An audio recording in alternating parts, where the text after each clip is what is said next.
মাশাআল্লাহ। হাফেজ মোহাম্মদ রিয়াদুল ইসলাম, পিতা মোহাম্মদ ওমর ফারুক, ত্রিশাল, ময়মনসিংহ। ছাত্রদের সবাইকে আমাদের প্রধান মেহমান সহ সকল ওলামা ইকরাম পাগড়ি পরিয়ে দিচ্ছেন। এবার আসবে হাফেজ মোহাম্মদ ওমর ফারুক, পিতা মোহাম্মদ মাসউদ, বাকেরগঞ্জ, বরিশাল।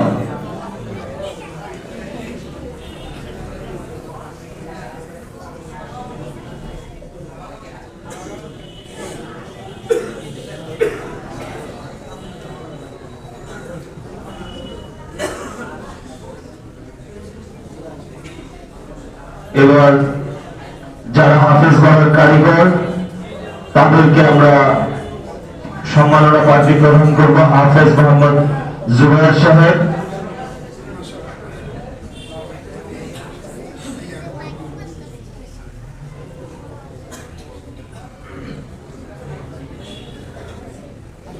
হাফেজ মোহাম্মদ আবু বকর সাহেব,